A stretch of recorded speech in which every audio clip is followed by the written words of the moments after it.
के जलाने के लिए दौड़ा। भगवान के चक्र को अपनी ओर आता देख दुर्वासा भयभीत होकर भागने लगे। ब्रह्मा, विष्णु और शंकर जी के पास गए, लेकिन कोई उनको नहीं दिया। अंत थक हाक कर दुर्वासा भगवान श्री विष्णु की शरण में गए। भगवान ने कहा, अहम भक्त पराधीनो हे स्वतंत्र इव द्विज साधु भी गरस्त हृदय भक्ते भक्त जनप्रिय न मात्मना माशा से भक्त भक्ते साधु भीर्विवान श्रितम चात्यक्तिंकीर्त ब्रह्मण येषाम गतिरहम परा। भगवान ने कहा, दुर्वासा, मैं सर्वदा भक्तों के अधीन हूँ, इसमें तनिक भी स्वतंत्रता नहीं है। मेरे सीधे साधे सरल भक्तों ने मेरे हृदय को अपने हाथ में कर रखा है। भक्तजन मुझे बहुत प्यार करते हैं।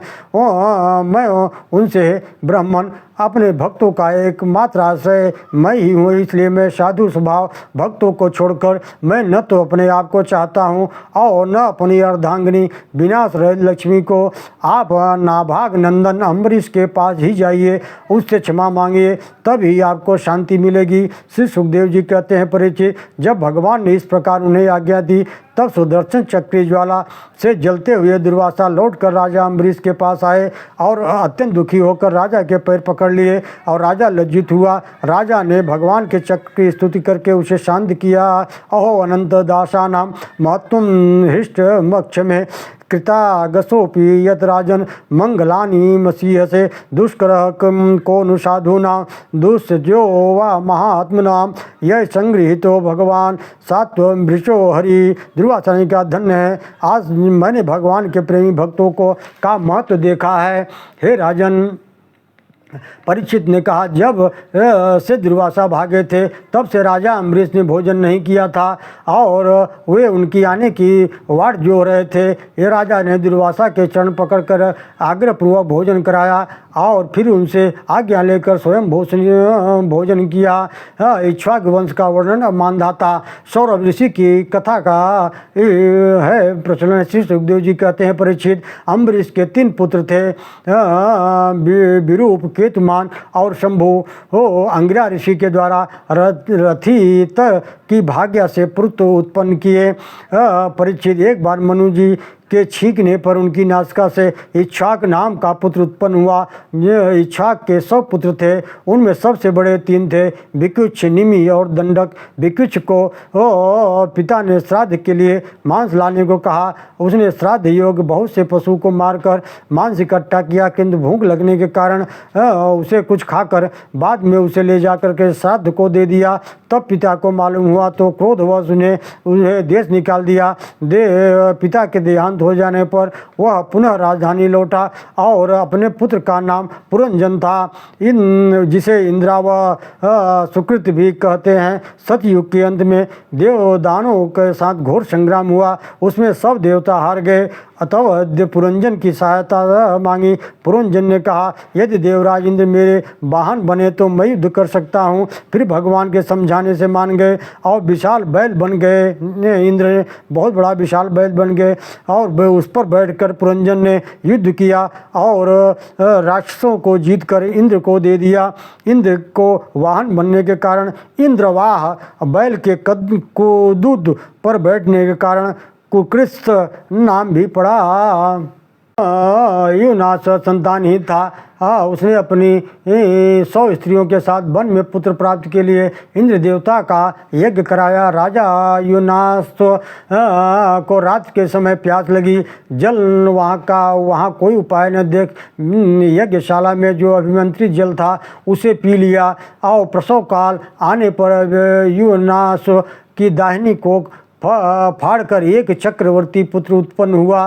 वो पुत्र को देख करके ऋषियों ने कहा, यह बालक दूध के लिए रो रहा है, अतः किसका दूध पिएगा? तब इंद्र ने कहा, मेरा पिएगा मानधाता। यह कहकर इंद्र ने अपनी तर्जनी अंगुली उसके मुंह में डाल दी। ब्राह्मण और देवताओं के प्रसाद से युनास कि पुत्र प्रसव से मित्र नहीं हुई, वह वहीं तपस्या करके मुक्त हो गया। युनास के पुत्र मानधाता त्रसदृश्यु चक्रवर्ती राजा हुए। मानधाता की पत्नी बिंदुमती से 3 पुत्र हुए, पुरुषकृत्य और अम्बरीश। ये दूसरे अम्बरीश हैं, ये माना जाए। योगी मुचकुंद तथा 50 कन्याएं हुई। इन 50 कन्याओं ने सौभरी ऋषि को ही पति के रूप में वर्ण कर लिया। परम तेजस्वी सौरभ जी एक बार यमुना के जल में डुबकी लगाकर तपस्या के लिए कर रहे थे। वहाँ मत्स्य राज का मैथुन देखकर उनमें भी विवाह करने की इच्छा हुई, तो उन्होंने मानधाता के पास जाकर एक कन्या मांगी। मानधाता ने कहा, ब्राह्मण, जो कन्या स्वयंवर में आपको चुन ले उसे ले लीजिएगा। सौभरी ऋषि ने राजा का अभिप्राय जानकर अपने आप को बहुत ही सुंदर बना लिया। फिर उन 50 कन्याओं ने सौभरी ऋषि को अपना पति चुन लिया। तत्पश्चात वह मुनि अपने तपोबल से अनेक प्रकार भोग भोगने लगे, परंतु बाद में उन्हें ग्लानि हुई। उन्हें विचार हुआ कि अरे, इससे तो मेरे तप की बड़ी हानि हुई है। एक जलचर के मैथुन मात्र देखने से मेरा दीर्घकालीन ब्रह्मचर्य नष्ट हो रहा है। अतः मैं मोक्ष की इच्छा से उस पुरुष को चाहिए कि वह भोगी प्राणियों का संग सर्वदा के लिए छोड़ दे, एक क्षण के लिए भी अपनी इंद्रियों से बहिर्मुख नहीं होने दे। इस प्रकार विचार कर विरक्त होकर वे वन में चले गए, तपस्या करने लगे। उनकी पत्नियां भी वन की यात्रा की और प्रभु में लीन हो गए। इसमें त्रिशंकु राजा और हरिश्चंद्र की कथा आती है। श्री सुखदेव जी कहते हैं, परीक्षित, मानधाता के पितरों में से मुचकुंद तो योगी हो गया। अम्बरीश के यौवनाश हारित तीसरे पुत्र पुरुषकृत ने नागों की बहिन नर्मदा से विवाह किया तथा नागराज वासुकी की आज्ञा से नर्मदा अपने पति को रसातल ले गई। वहाँ भगवान की शक्ति संपन्न होकर पुरुषकृत ने वध करने योग्य गंधर्वों को मार डाला। इस पर नागराज ने प्रसन्न होकर उसे यह वर दिया कि इस प्रसंग का स्मरण जो भी करेगा वह सर्पों के भय से मुक्त हो जाएगा। पुरुषकृत का वंश ये सत्यवती त्रिशंक नाम के प्रसिद्ध हुए। यद्यपि त्रिशंक अपने पिता गुरु के शाप से चांडाल हो गए थे, परंतु विश्वामित्र जी के प्रभाव से सदैव स्वर्ग चले गए। वहाँ से देवताओं ने इन्हें नीचे ढकेल दिया और ये नीचे को सिर किए गिर पड़े, परंतु विश्वामित्र ने अपने तपोबल से उन्हें आकाश में ही स्थित कर दिया। वे अभी भी आकाश में लटके हुए हैं। कहते हैं कि कर्मनाशा नदी जो बिहार के सीमावर्ती क्षेत्र में जाती है, वही नदी इनके मुंह की लार बनी है। त्रिशंक के पुत्र हरिश्चंद्र थे। उनके लिए विश्वामित्र वशिष्ठ एक दूसरे को शाप देकर पक्षी हो गए। वर्षों तक लड़ते रहे। हरिश्चंद्र के कोई संतान न होने से वे बड़े दुखी और उदास रहते थे। नारद जी के उपदेश से उन्होंने वरुण देवता की शरण ली और उनसे कहा, यदि मेरे वीर पुत्र होगा तो मैं उसी से आपका यज्ञ करूँगा। तब वरुण जी की कृपा से उनको रोहित नाम का पुत्र हुआ। पुत्र प्राप्त होते ही वरुण ने कहा, हरिश्चंद्र, अब इसके द्वारा मेरा यज्ञ करो। हरिश्चंद्र ने बहाना करके उसे समझाया कि 10 दिन से अधिक हो जाएगा तब यज्ञ करूँगा। इस प्रकार बार बार वरुणदेव आते और हरिश्चंद्र कोई न कोई बहाना करके यज्ञ को आगे टाल देते। रोहित को जब इस बात का पता चला तो वो अपने प्राणों की रक्षा करने के लिए हाथ में धनुष लेकर वन में चला गया। कुछ दिन बाद जब रोहित को मालूम हुआ कि वरुण देव ने मेरे पिता पर आक्रमण कर दिया है, उन्हें महोदर रोग हो गया है, तब वे नगर की ओर चल पड़े, किंतु इंद्र ने आकर उसे रोक दिया। इस प्रकार इंद्र के कहने से 6 वर्षों तक वह वन में रहकर 7वें वर्ष जब वो अपने नगर लौटने लगा तब वो उसने अजीरगत, यह एक गरीब ब्राह्मण था, उसके मझले पुत्र सुनह शेष को मोल ले लिया और यज्ञ पशु बनने के लिए अपने पिता को सौंप दिया। राजा हरिश्चंद्र ने महोदर रोग से छूटकर पुरुष मेध यानी नर मेध यज्ञ के द्वारा वरुणवाद देवताओं का यजन किया। इसमें सुनह शेष को जीवित छोड़ दिया गया था। यह कथा आगे 16वें अध्याय में पुनः वर्णित की जाएगी।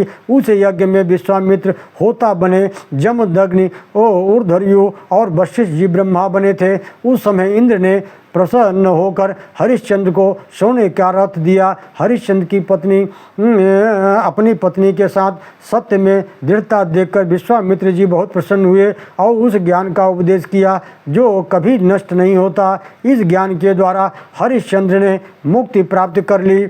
अब इसके आगे सगर का चरित्र है। श्री सुखदेव जी कहते हैं, परीक्षित, रोहित का पुत्र था हरित, उससे चंप, और उससे सुदेव, उससे विजय, उससे मरुक, उससे वृक और उससे बाहुक। शत्रुओं ने बाहुक से जब राज छीन लिया तब वह अपनी पत्नी के साथ वन में चला गया। वहाँ बुढ़ापे के कारण उसकी मृत्यु हो गई। तब उसकी पत्नी उसके साथ सती होने लगी, परंतु महर्षि और ने उसे ऐसा करने से रोक दिया। उन्हें मालूम था कि यह गर्भवती है। जब उसकी सौतों को यह बात मालूम हुई तो उन्होंने भोजन में विष मिलाकर दे दिया, परंतु गर्भ पर उसका कोई प्रभाव नहीं पड़ा, बल्कि उस विष को लिए हुए ही उस बालक का जन्म हुआ, जो गर्भ के साथ पैदा होने के कारण सगर कहलाया। सगर बड़े यशस्वी और चक्रवर्ती सम्राट हुए। इन्हीं के पुत्रों ने पृथ्वी खोदकर समुद्र बना दिया था। राजा सगर ने महर्षि और के उपदेश से अश्वमेध यज्ञ के द्वारा भगवान की आराधना की। उनके यज्ञ में जो घोड़ा छोड़ा गया था उसे इंद्र ने चुरा लिया। सगर की पत्नी महारानी सुमति के गर्भ से 8000 पुत्र उत्पन्न हुए थे। उन पुत्रों ने पिता के आदेशानुसार सारी पृथ्वी छान डाली।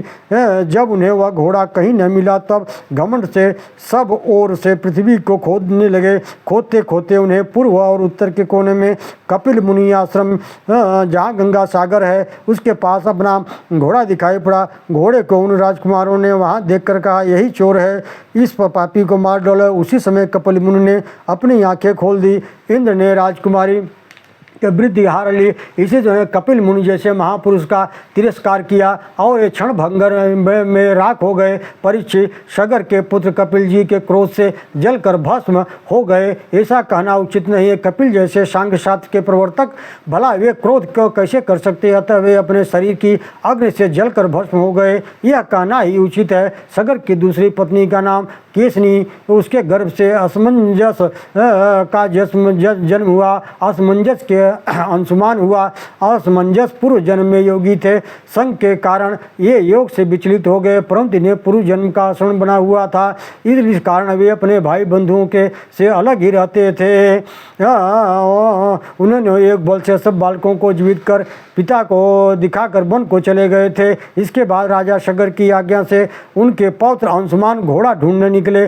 उन्होंने अपनी चर्चा के द्वारा खोदे गए समुद्र के किनारे किनारे चलकर उनके शरीर को भस्म के पास ही घोड़े देखा। वहीं भगवान के अवतार कपिल मुनि को देखकर उनकी स्तुति की।